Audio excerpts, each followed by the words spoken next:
So if you're finding that you're pretty tired of cookie cutter marketing advice, and if you're looking for something that is bold, real world insight driven, and that actually moves the needle for you, then my guest today on the Neil Wilkins podcast is Christopher Tompkins, and he is your guy. He's the CEO and founder of the Go Agency, which is an award-winning firm ranked among the top digital marketing agencies in the US. He's got 2 decades of hands-on experience, so he knows his stuff, and he's built his reputation on turning chaotic marketing plans into revenue-driving machines. And what is not to like in this world of chaos and carnage, including AI and so much more? Christopher, you're here to help us, aren't you? Welcome to the show. Yes, Neil, I am. Thank you so much for having me. I mean, there's some accolades in there, aren't there? Award-winning. We've set the bar high here. But this whole thing, I wanted to kind of touch on this bulletproof marketer thing. Yeah. What is that? Bulletproof Marketer. Okay, so one of the things that I've discovered, as we all kind of come into what our voices and who we are when we're most authentic, I'm a big fan of leaning into that because I think when you're doing marketing, you need to be as transparent as possible. And kind of the hook point for me was that I was just telling people how it was. I was not now, of course, I care about everyone's feelings. I'm not trying to hurt people's feelings, but I think that when you are direct with a marketing person, they really respect you a lot more, and also you can cut through you cut to the chase, so to speak, of all the fluff that's out there. So when we came to Bulletproof Marketer, I was like, okay, well, the Go Agency is a little bit more of a friendly brand, and I wanted to really lean into that more direct tone for a sub brand, which is the Bulletproof Marketer, which is a podcast that I have, as well as a biweekly email newsletter. And the whole goal there is just to I talk to people all the time, right? I'm talking to potential clients, my staff, occasional staff, collectives I work with, and I hear things and they either upset me or I'm shocked that people still think this way. And that's what I try to bring to those 2 pieces of content, the podcast and in the newsletter. Really want to just kind of show people that, if you're hearing this out there, don't do this. This is a bad idea. Just because everyone else is doing it doesn't mean that you have to do it too. So that's kind of Bulletproof Marketer in a nutshell. Yeah, and I think you've really sort of honed in straight away, as I was expecting you to do, Christopher, on something that is really, really key, which is this fluff thing, because there is so much hype right now, isn't there? It's like email's dead. Yes, it is. No, it isn't. AI, it's coming to save you. Yes, it is. No, it isn't. And I don't think marketers, and business owners and entrepreneurs actually know which way to face. I mean, it is carnage out there right now, isn't it? It is, and I think that it's preying on those that are looking for shortcuts. And one of the things that I've thought a lot about is kind of the scary future of AI based on how I've seen people utilizing it, whether it be experienced marketers who are just like, I need to cut some time and some cost, and this looks like this is going to help me, so I'm going to lean in, or to a business owner that doesn't really know exactly how AI is going to work for them, but they're still like, hey, let's fire our whole marketing department and throw our whole editorial calendar into Chat GPT, which is idiotic. And so I've seen a lot of that. And it is, I feel like there needs to be more voices that are just speaking the truth or having an opinion that is not aspirational.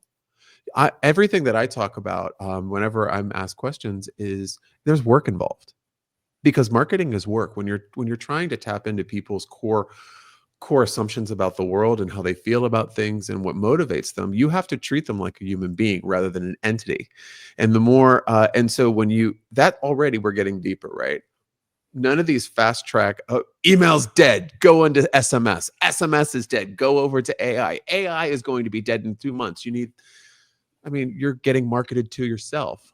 And I think it scratches the itch in the endless scroll culture that we've I feel like I've contributed to with social media, digital marketing. Come on, if we look through, if anybody, there's actually 2 terms for doom scrolling: people that just like to scroll and look through negative news. There's also people that scroll through, Instagram or Facebook, even still TikTok. And I feel that has trained us to not really look at things objectively and deeply. So we are accepting things that AI are giving us because we trust it.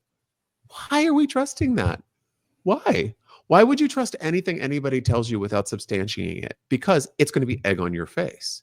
Because you're representing your own brand or the brand that's paying your bills and your healthcare. So there's other things to consider. And I feel that I've noticed this a lot, especially when we're around AI, because that's like the hot thing.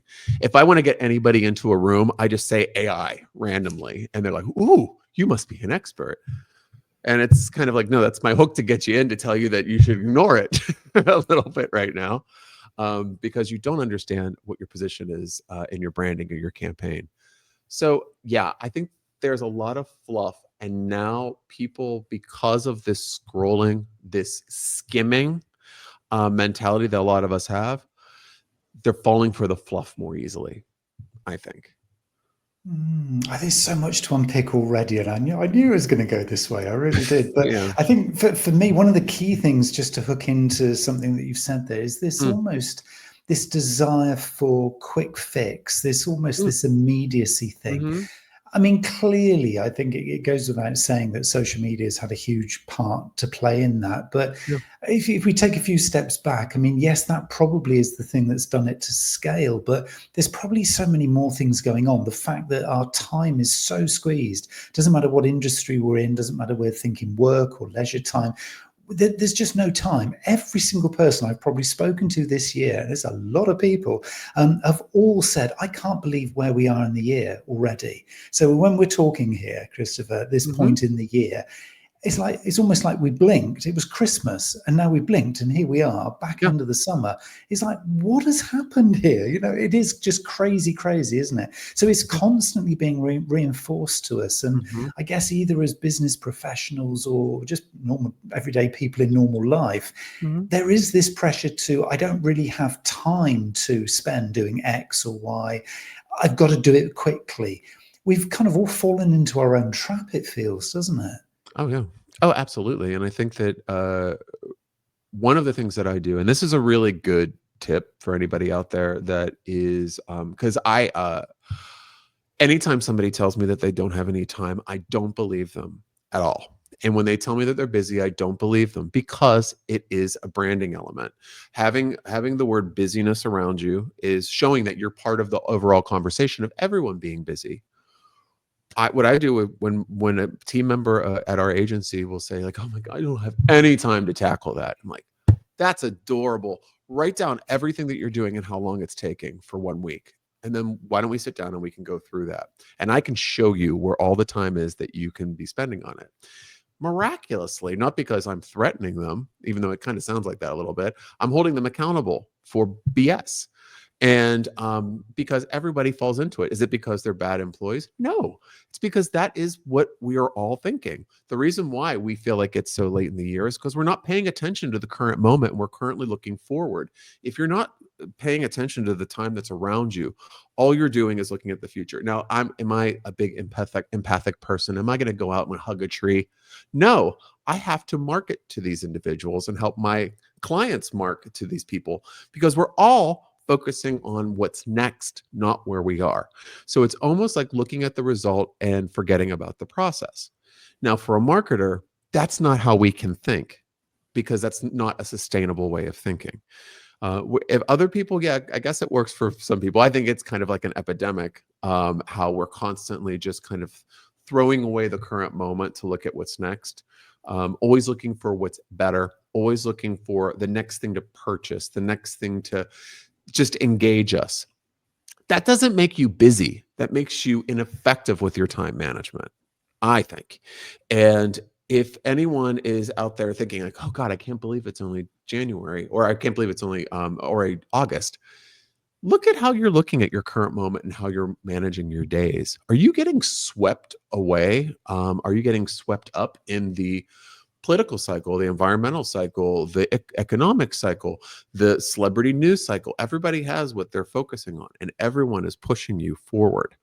So it's not necessarily, I mean, have we received 25 new pieces of technology that we have to learn this year?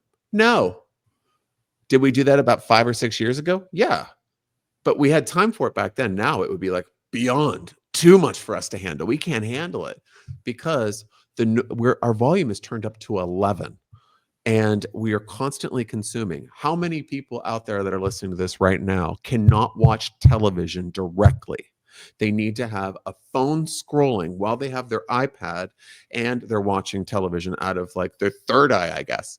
So that is not being present in the current moment. That is always looking for something that's better. So if that is something that you see, that's something that, the people that you're trying to market to around you are experiencing as well.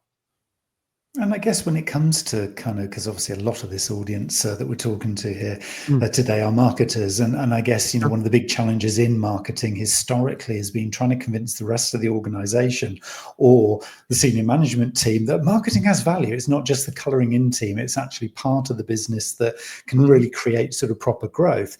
Yeah. With that in mind, if the rest of the business is of that mindset that you just described, it's almost like we're forced to tap into that busyness, isn't it? Because, we can say, okay, we can do this and we can do this, but actually we know that something's got to give. If you load us with another thing or another set of demands or objectives, something at the lower end of the priority list has got to give. I mean, that's the practical truth of finite time. If anybody comes up with the equation of infinite time, please get in touch. I'd love to talk. But at the moment, it's just not there, is it? So it's almost like we're having to do this internal sales job for everybody before we even get off the starting blocks, doesn't it? Oh yeah, because I think that for the easy ride for marketers ended when the Google algorithm changed, when privacy changed. That was the easy ride.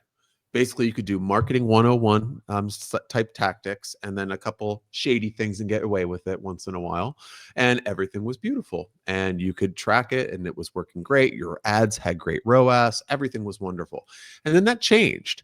So then marketers got very busy really quickly. And I got very busy very quickly because a lot of people were finding that their internal teams weren't built for speed. They were built around one functionality.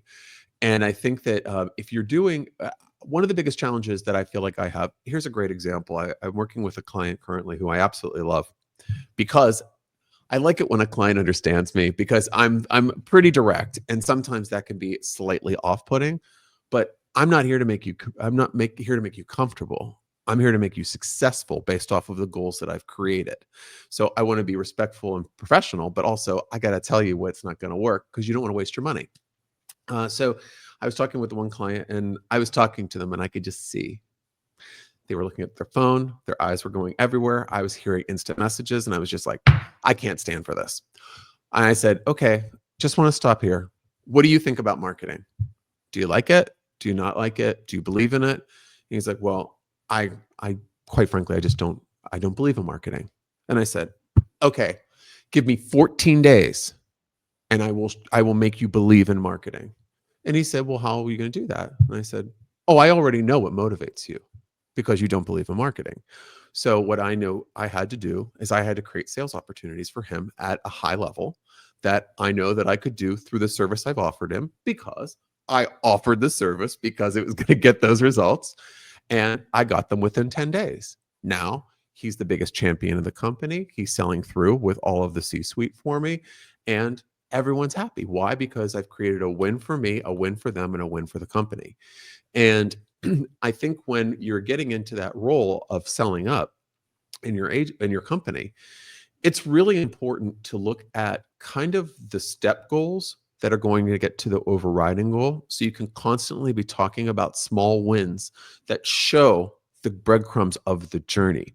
Looking at the end of first quarter, this are going to be our goals. This is not 1987. We're moving much faster now. So we need goals that are going to be checked on a weekly basis, if not daily, if not hourly, depending on what the urgency is. But you need to be reporting and talking to them or talking about them to your team. Like if you have your Monday huddle, talk about what progress you've made towards your goals. Well, we're like 30% towards goal for this month, which is great. It's only the first week. And hearing that shows that there's a time constraint around those goals. It's not like you wake up one day and you get you're 100% to your goal. It takes some time. But people don't understand that now because everything is so fast. Oh, why is it taking you 3 days to develop that content? I could do that in 35 minutes or less on ChatGPT. And I always say, rub a lamp, it's going to be terrible. But at the same time, putting these almost these short-term milestones and with regular consistent updates in front of decision makers in your team or your clients brings them closer, makes you not feel like a mystery. It lifts the curtain and it shows that you're willing to collaborate. I think another thing too that I really like to focus on is collaboration. So one of the biggest pushbacks I get from any organization at all would be a C-suite that doesn't believe in marketing and the sales department, full stop. And why? I think we all know why. But I would say that what I try to do is I want to build that bridge. And building the bridge of understanding helps everybody start falling into the right way of thinking, not your way of thinking. It's not Stockholm syndrome. It's kind of bringing people around to not waking up and it's like, oh my God, it's Black Friday in a week. What are we going to do for our campaign? Were you that busy that as an e-commerce business, you were thinking about your Black Friday, Cyber Monday in October? You're fired if you're doing that. That's the world that I grew up in. Like, you were let go when you didn't have enough time to execute one of the largest strategies of the year. So I think if you're feeling like you're moving towards that direction, pull it back, find goals that you can maybe do over a month or a quarter, and then do weekly updates towards it. And I think it just kind of brings people around to what you're actually achieving. So I'm getting a sense then, Christopher, from what you're saying is that you would be a big advocate, and I know you're going to be brutally honest with me if this isn't the case, but I'm sensing that you'll be a big advocate of, let's call it, more traditional marketing approaches rather than just necessarily following the latest trend or hype. So some of the traditional approaches, obviously, of market segmentation, building customer personas, plotting customer journey, a more traditional and I dare I say it, more time consuming, let's kind of call it, but it's an investment. It's not a cost. This is investing time, I would argue. Are you kind of an advocate of that? Yeah, I think that successful marketers right now would be much more successful if they did a back to basics approach and layered on all of the tools after they are able to execute on that approach. Going after these new strategies or tactics, it's just like getting a roll of duct tape and putting all these ideas together and throwing spaghetti at the wall and seeing what sticks. Again, we're not in that world anymore because we don't have the time. Because nobody, like, for example, when I started my agency like 17 years ago, I was okay with getting results in a 3-month window. Now clients are wanting results in a fortnight, and that is ridiculous. And when I say that's ridiculous, they're like, well, I've talked to this other person and they say they could do it. And I'm like, well, they probably think that they can because they have no experience, whereas I do, and it's going to take time. Because you want to think about when you're going back to basics, you're thinking more of an LTV approach where you're thinking of the long-term value of that person to you. So, and I think that is a much more, what do we know more than anything right now? What everybody likes, how everyone's experiencing things, what everyone's opinions are, and how we want everyone to be, how they want other people to view them. What's the number one thing that I never knew before? All of that. I didn't know any of that. I had to go in and like kind of, okay, it's for mommies. Okay, this is the target audience is mommies. Okay, moms are this age mostly, and you're doing a little bit of, you're doing research, but then you're filling in the blanks. But that does hold a lot of confirmation bias, so it's not exactly 100% accurate. Whereas now, all of that is readily available to you using all of the research tools, using AI, and all of the other tools and tricks that are out there to provide analytics. So what happens is people dive so much into the new tool side that they don't know what the hell they're doing in there. Like, what am I supposed to be getting out of this? Oh, it will tell me. I'll just wing it. I'll get in there and try it out.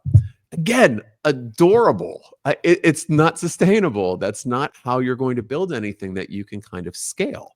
Even if you don't want to scale, you're going to want to get better results over time, and refresh things. So like, think about it more this way. If I'm trying to build a target audience, okay, I can identify that I'm going to have to do a lot more work on that than normal. That's when I would build an AI assistant, a custom GPT or whatever, that would be how I like to do research. And I would build it in my own brain, how I would do it, and I would train it up and work it out. Train it up and work it out. And then give it feedback.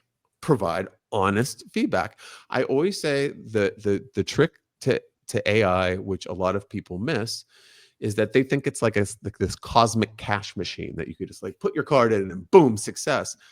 No, not true at all. What you have to do is, it's an intern or an entry-level employee that's coming into your company or organization. What do you do when you onboard a new employee? You tell them all about your mission, your values, how you do things, your processes, how you project manage, what your expectations are, how you would interface with clients, your communication style, all that stuff. And that's part of the whole intro week. And then you throw them in the deep end and you take it from there. But what you also do is, when you give them a project and they give you back the output for you to approve and review, you read it. You tell that person what they've done wrong. You revise it. Now, right there, we're already talking about how people aren't using AI. They're not doing that. They're not, I mean, obviously, maybe developing the assistants could be a little bit more tricky, but you can learn if you have time, right? But the other thing is, when you're utilizing AI in any of these instances, if you're doing it as from a managerial expert standpoint, you'll be fine, because you just have to give it feedback. You just have to tell it what's wrong. But that means that you have to read it. And I feel like reading cuts out the time-saving feature, because I've seen a lot of people, and it's actually been interesting now. A lot of our clients, I'll give them a month of content for them to review. And that could be over 100 posts and articles for them to review. 20 minutes later, they're like, wow, this looks great. I love it. I'm like, do you? So now what I have to do is I have to put red herrings in there to make sure that they're reading. And that's, I mean, okay, I could say, someone could be like a little bit more optimistic and say, hey, that's great. They just really implicitly trust you. And then I, the pessimist, will say, no, they're lazy. They don't want to read it anymore, because everyone is getting lazy. Why? Because they don't have any time. Even though they're paying me a retainer that they've told me how much it is quite often, they're not going through what I'm actually bringing to their table that's in their voice. So if they're paying me to do that, what are they doing internally? What are they doing with press releases? What are they doing with blog articles? And some of these people are using like the free version of ChatGPT, which I believe has knowledge up to 2021. So it's not even, it's beyond. I mean, I could go on 100 tangents on that one, but I feel like going back to basics with a layer of, or a window into the world that we're living right now in terms of the tools that are available to us, I think marrying the two of those is the way that you could really create long-standing campaigns that you can grow and organically change easily. So the one thing I want to go back to, because I think for me, this is a really almost a game changer, I think, for lots of people in terms of their mindset. And I think this is going to apply to everybody listening and watching this, because 99% of you listening and watching this are in business. You're in different roles. Most of you are marketers, but there'll be a lot of other people involved as well. The biggest single thing, which is a really, really important currency that you've mentioned there, is this long-term value. CLV, as we call it in the UK, customer lifetime value, whatever phraseology you want. It's the long-term value of that relationship. Now, no amount of AI is going to be able to manage, control, and develop the intimacy with the customer that a human can do right now. I mean, in the future, yeah, maybe accept that. But are we saying, therefore, that no matter how busy, how time bound you make yourself, the most important thing as a currency for conversations in the business, for decisions that you're making, for prioritizing all of the things that you could be doing in any one moment, long-term value is the thing? That's the most important filter? Is it, because that's what I'm kind of picking up from you. Yeah, I do. I feel like it's a good lens for everybody to put on when they're viewing their audience, because it shows that you have to invest rather than spray and pray. I feel like when you're talking about something that's a little bit more long term, people get more uncomfortable because they want the quick result. They don't want the weight loss, they want the shot. They want the pill. They want to get right to that really great result. Um, so I do think that if you're looking at your potential customers as someone because a lot of people will say to me, well, our product isn't one that a person would buy more than once. And I'm like, oh, cool. So are they on a desert island? No phones, no communication. They have no circle of influence at all. And it's like, well, no, they do. And I'm like, well, that's part of the story that you have to consider for that person, because if you touch them and you imprint on them, they will share that joy with other people, and then so on and so forth. So I think that if you're looking at and I really do feel like it's relationships.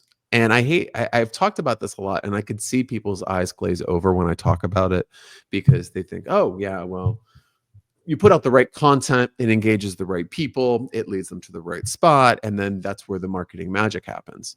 I'm like, God, if it was only that easy, right?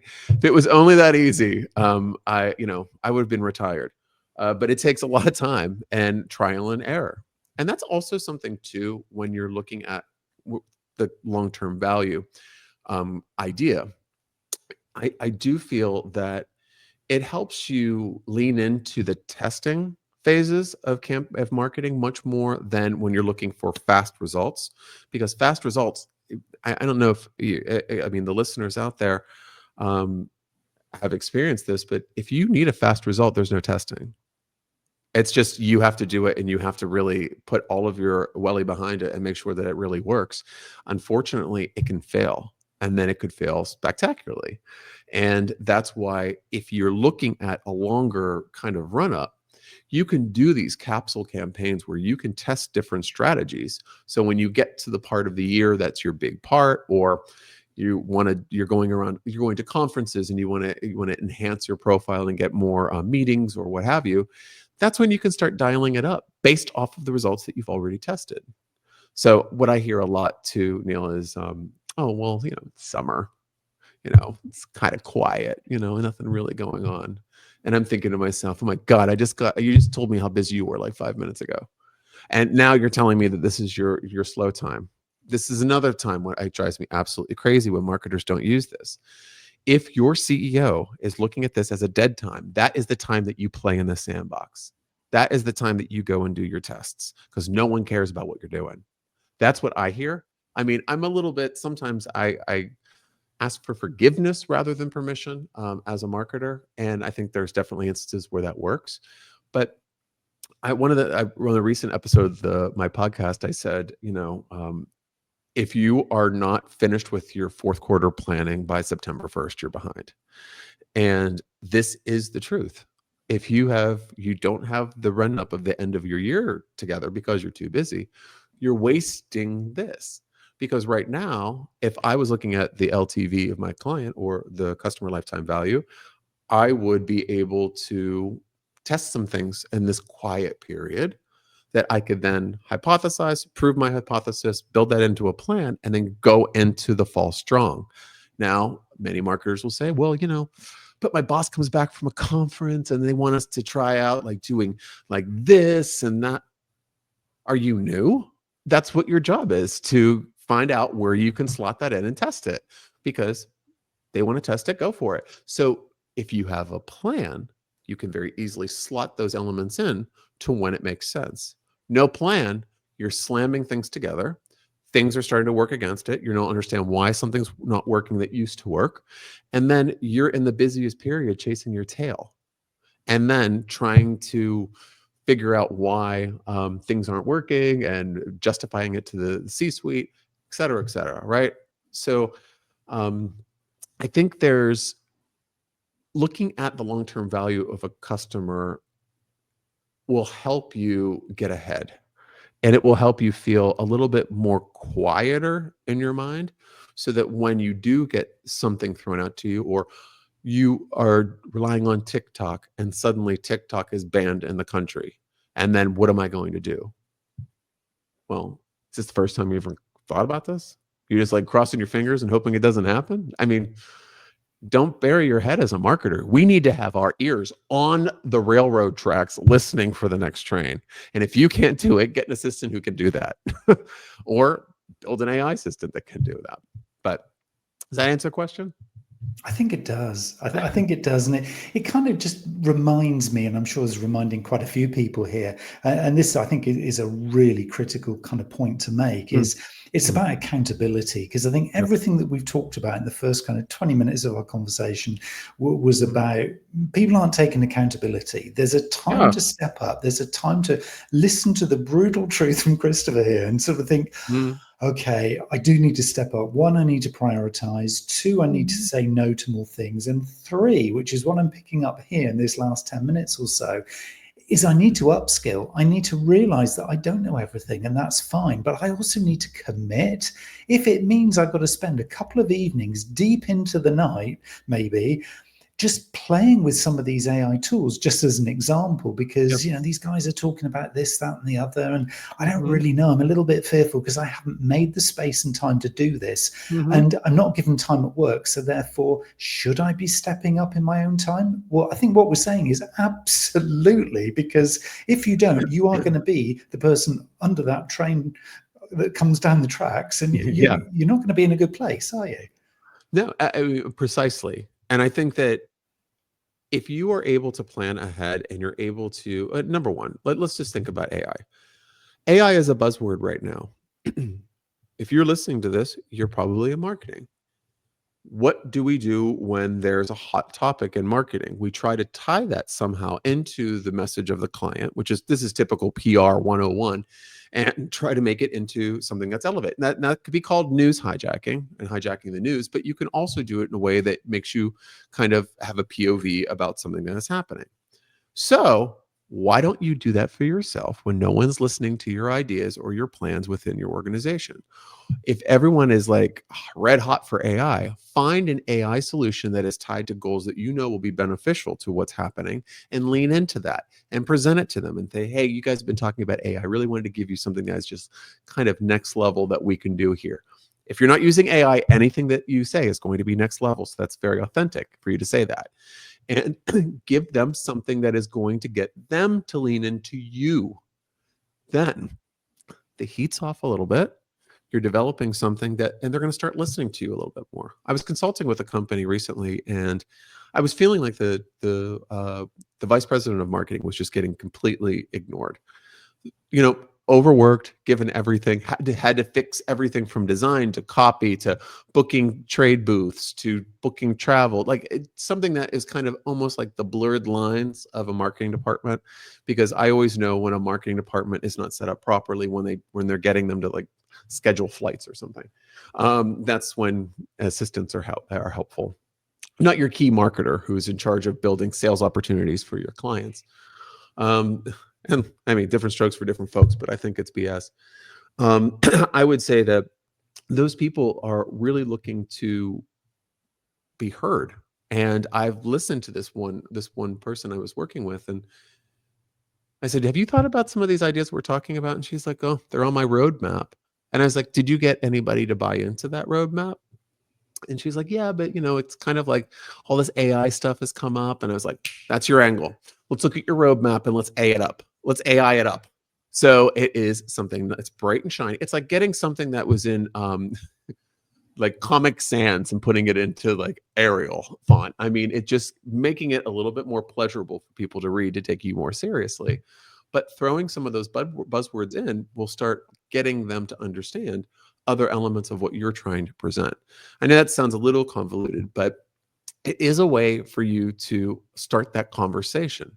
So even if you're not going to be developing this big AI tool that you're going to use for the company, that's fine.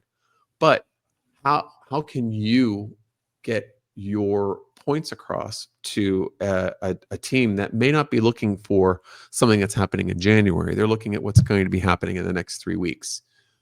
By doing something like this, it kind of gives you a little bit more influence at the table as a marketer. And also, if you are a marketer who is not very happy with where they are and are looking to do something different, That is one of the questions that you're going to be asked when you're interviewed. And that is the questions. I mean, when I interview staff, I talk about it as well in terms of what's the relationship with AI, how they've used it, what sort of applications. So I would say that if you want to do it for your company, great. I think do it for yourself first, because I think that it will help you find ways to latch your knowledge and your experience into time-saving measures. So if you've already, I know, I mean, oh my gosh, wish I had a dollar a pound for everybody on this call that I will answer this question. Yes. How many of you would love to have an assistant, a marketing assistant that could assist you in your role? Everybody would love that. AI can do that, but I don't have any time to get into it. Well, let me tell you this. If I did not have an AI, I have an AI assistant built for like 8 to 15 different things that I do. And each one is built within a hair of certainty. So do I put my stuff in there and accept the results? No, I still review them because I have to read, because I'm a human and I care about what's coming out of the computer. But it saves me so much time. It saves me a lot of time. Am I just saying, write 3 blog posts and then I just go, oh, okay, copy, paste, go. No, I never do that. It helps me come up with how I can organize my thoughts. For example, if anyone's had a call with a client where you wanted to throw them through a plate glass window after the call, that is something that is a normal reaction sometimes when you have a tough client that you're dealing with. How can you follow up with that client with an email without it seeming condescending or angry or upset or overly nice? This is where AI can help you. It's almost like a coach that says, okay, let's calm you down. Let's calm you down and let's just fix this. And that is one way that really helps me. Also, if I'm doing communications, it's not writing my emails for me. I have my emails written, but I want to change it because I want the person that's reading it to really engage with it. So I want to find out, from your experience doing this, what would you suggest? And then sometimes it's great, sometimes it's terrible, but it is helpful. If I'm writing, it's almost like because as I do a lot of consulting work, I have to change my way of thinking and the way that I'm communicating on a regular basis. I mean, it's like schizophrenia, but we, as a marketer, and especially if you're working in an agency, this schizophrenia is real. You're constantly trying to put on a costume to be able to speak in your client's voice. Well, I want to communicate with people where they are, and I want to speak to them how they want to be spoken to, and I want to show them the respect so that they show the written words that I'm putting in front of them that are meant to benefit them, the respect that I put into it. And I think that creates a mutual respect. So would I be able to do that as fast as I am right now? Absolutely not. I would be pining over those words. I would then go and I would look at a website because I'm a total marketing nerd. And I will go and find different words that I can put in there that I think that would be soothing to them or that would help them engage, or an additional hook point that I might have thought of. My AI tool does that for me. So when I go to the end of the day, after all of my calls, I look at how many emails I have to answer. I don't feel like it's beyond me. I feel like I can handle it, because how many people out there get those emails at the end of the day and you're like, manana, I can't deal with these tonight.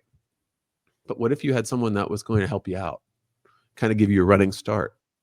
That's the way. That's how you can save the time. It's not writing it for you because it wasn't there. It doesn't know unless it was in a transcript, but which is also a big hint. I think that's one of my favorite tools is transcription tools on calls.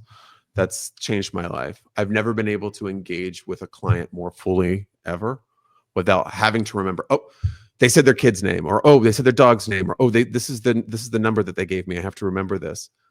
What I try to do, and what changes the game for me, and this is because of AI, I can show my hands the whole time on a call. And I am looking directly at the person. They get my full undivided attention. I'm not like, okay, so okay. So next, you're not listening to me. You're calling a meeting and you're not even listening. Like, it helps me fully engage. And guess what? People are shocked that you're engaging. People are kind of like, oh, okay.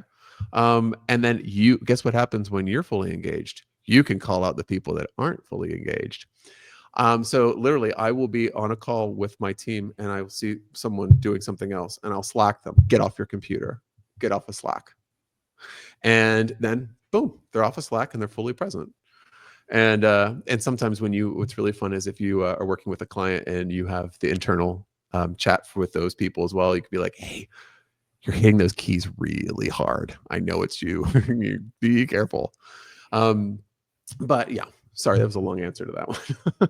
No, but it's so good to get this kind of real insight, because I think, you're in this really fortunate position. Some people might not think it's so fortunate, thinking how busy and sort of schizophrenic that you need to be with the work that you do. But I think you're in this really fortunate position that you're getting all kind of flavors and styles of human interaction here. But I think the one thing that feels to me like it's a bit of a constant here is this need for people to take a decision. And not everybody's going to do this, but it feels as though, and I'd be really interested in your take on this, if somebody over the next, say, 5 to 7 days, so maybe this coming weekend, if they were able to take a day to stop, to pause, to reflect on all the points that you've talked about there, from prioritization, from the people, the stakeholders that I engage with, from my objectives, looking at the long term versus short term, potentially deciding where I'm going to upskill in some of the new tech, but definitely looking where there's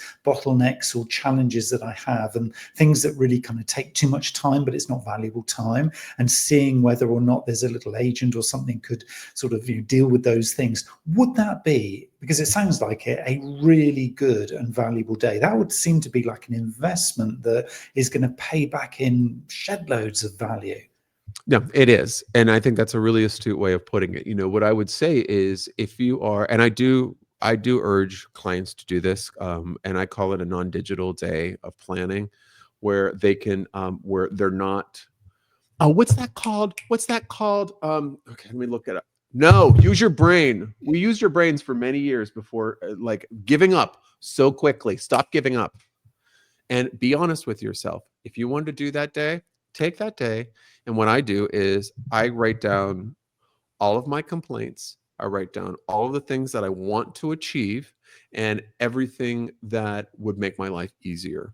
And I mean, that's kind of like, it's 3 different buckets. And it's kind of like your complaint list. Like, I never get enough time to do anything. Or like, oh, we have to use Teams, and Teams is so prohibitive when I'm trying to market to clients. I want to use Zoom. Like, things like that are just like nitpicky things. Oh, the salespeople never give me the adequate data that I can put into the case study, so I'm constantly editing them. Sorry, that's life. But that one's not going to be easy to overcome. But the underreporting of sales numbers is hilarious. But if you think through that, you will know a couple things, because the goal of this exercise is to find out where you fall short.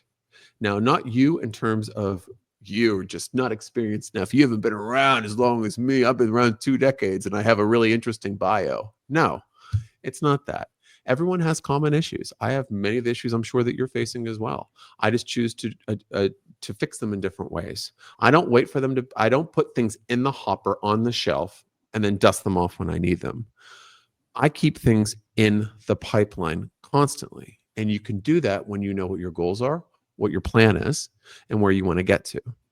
So I think finding out what your true objectives is, and you could have personal objectives, you could have sales objectives, you could have company objectives, whatever you would like to measure, and then find out where you just don't think that you're going to have the time. And whatever the piece of that puzzle that is going to take the most time, that is where you should lean into the AI elements. That's where I would suggest. So for example, one of the most common ones is content. And I know everyone's thinking it with AI, so I might as well just say it. Truth. I've spoken to 5 companies in the last 3 months that have let go of all of their copywriters and have their marketer doing all of the copywriting on AI. Why did I think to ask them that question? Because all of their content that I saw on LinkedIn or X sounded like it was AI. How does what does AI sound like? When you use it enough, you know. And I'm telling you, a lot of people are using it. So a lot of people know. So what does that immediately make you look like? Like you don't know what the hell you're doing. That's right off the bat. It doesn't look good for you. So I would say that, if you're able to look into the content element of it. Maybe it's coming up with an editorial calendar. Oh, I hate coming up with the editorial calendar. Maybe I could just come up with a format. Well, AI can help you with that. You just have to put in how your process is and help it learn, because you're onboarding that assistant and you're going to train it. Now, what you don't want to do is say, hey, assistant, how many hires should I make in the first 6 months of the year based on these returns? Because that's not your HR AI. This one is going to be more of your editorial AI. So I think by kind of delineating your use of AI in between different tools.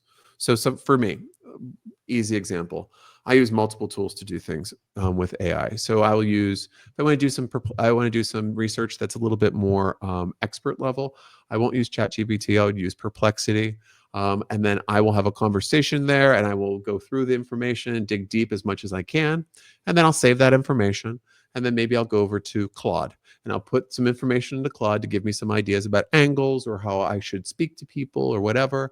And then my last port of call is ChatGPT. Why? Because it doesn't need to do all the thinking for me. It doesn't need to give me my ideas. It doesn't need, because the ideas that it provides most of the time are not ones that I would really go for. I feel like it's a really good communication and presentation tool when you put in the right information, because garbage in, garbage out. You give it nothing, it gives you nothing.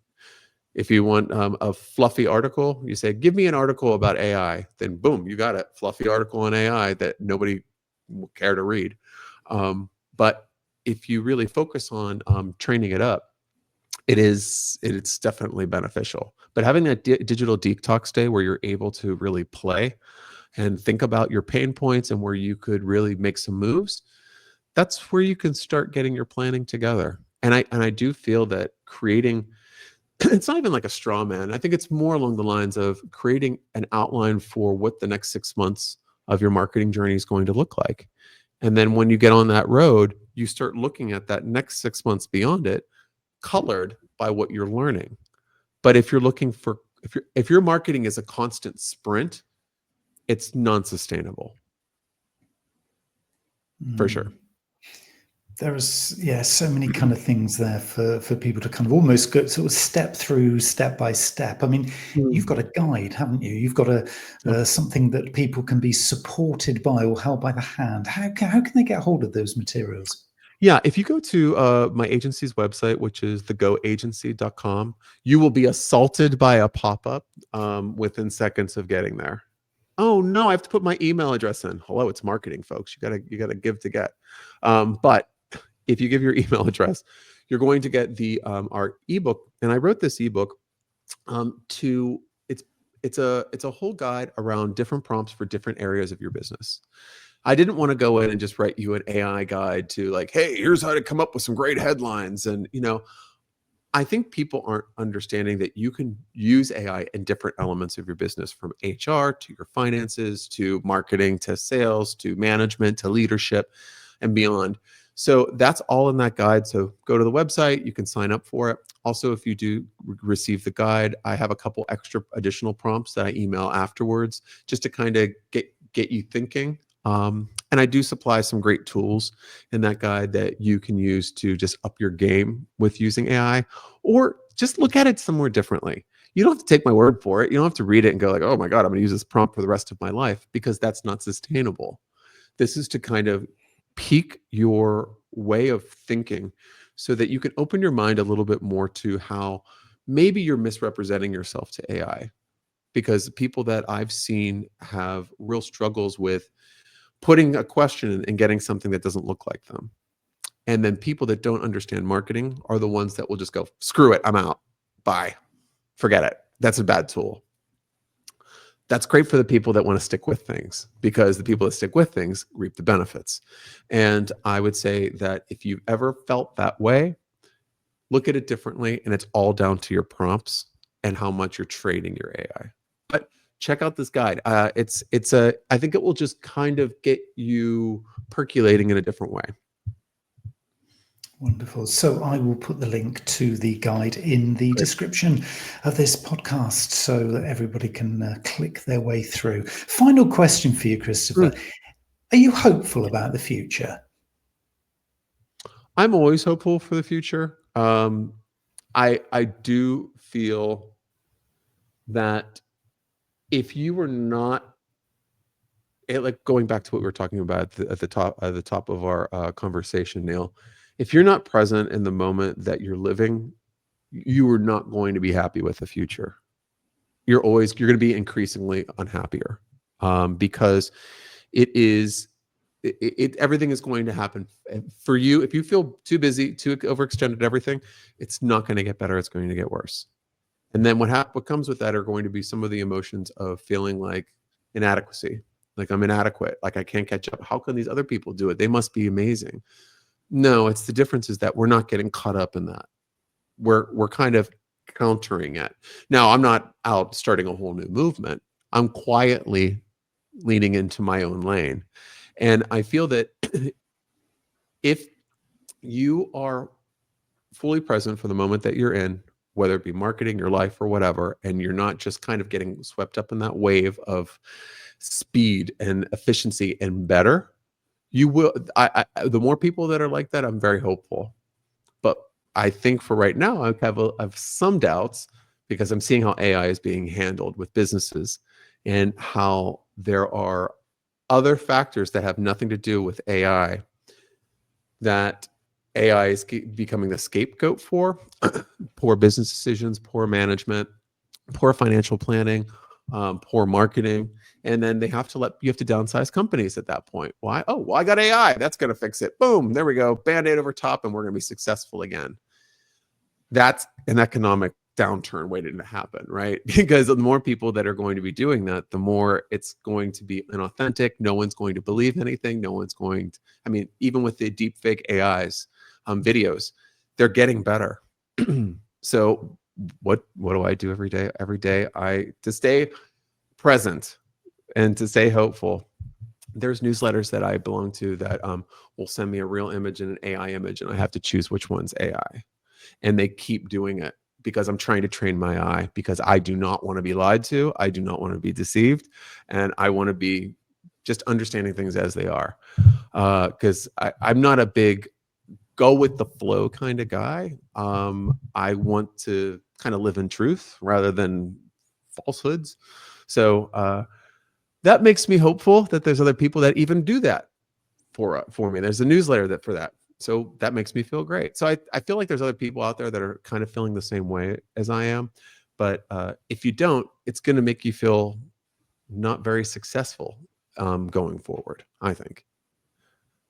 So there we go, everybody. Lean quietly into your lane, as Christopher's going to as well. Christopher, it's been an amazing conversation. Really enjoyed this. And you just got me thinking about so many different aspects of everyday life and more. And being present, obviously, is one that I will certainly concur with. So, Christopher Tompkins, thank you so much for your time today. Thank you so much, Neil. Had a great time.